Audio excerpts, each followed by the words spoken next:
Quarto giorno di proteste dei lavoratori dell'Italcementi che, come ormai ampiamente risaputo, entro la fine settembre l'azienda bergamasca smobiliterà l'impianto qui di Porto Empedocle. I lavoratori occupano la sede stradale, ma comunque non in maniera permanente, c'è soltanto un po' di rallentamento. Diciamo che la protesta fino a questo momento è anche civile, molto civile. I lavoratori attendono notizie positive sia da Roma sia da Palermo, ma soprattutto dai vertici dell'azienda lombarda. Tra l'altro questa sera alle 18 il Consiglio Comunale di Porto Empedocle si riunirà in seduta straordinaria urgente proprio con all'ordine del giorno un solo punto: la salvaguardia dei posti di lavoro dell'Italcementi, che poi è il fattore più importante, perché naturalmente in un momento di grave crisi economica che attanaglia tutto il mondo, la perdita anche di un posto di lavoro fa notizia e fa molto rumore. Noi abbiamo sentito gli operai che si sentono abbandonati, sedotti e abbandonati, perché fino a qualche anno fa l'azienda bergamasca investiva in questo impianto empedocrino, poi all'improvviso ha smesso di investire ed ecco i risultati, la crisi poi li ha accentuati. Sentiamo. E noi non ci riconosciamo più in questa azienda che da molti anni onestamente ci ha dato a sfamare, però non si può comportare così da un giorno all'altro, metterci sulla strada. Noi come Consiglio Comunale, io qua sono purtroppo nella doppia veste di consigliere comunale e nello stesso tempo come tecnico dell'azienda. Come Consiglio Comunale ci stiamo attivando, siamo a fianco dei lavoratori e ci impegneremo fino a quando non si arriverà a una soluzione.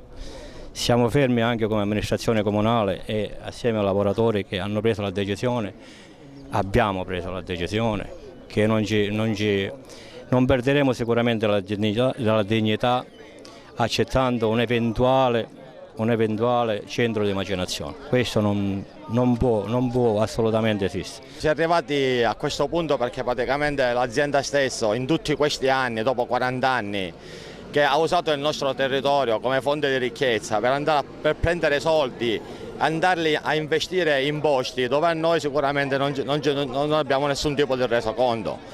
Quindi per forza adesso siamo arrivati a questo punto, perché se tu non fai gli investimenti, io azienda, se non investo nello stesso posto, come posso abbattere i costi di tutti i tipi di costi? Non si possono abbattere senza gli investimenti, ci vogliono la tecnologia, fare impianti nuovi, mettere tutto a nord, diciamo, per poter lavorare in maniera di non avere troppi costi. Da alcuni anni si parlava di questo rinnovamento che c'era per poter essere concorrenziale sul territorio, che invece poi di punto in bianco si è trasformato in una chiusura praticamente.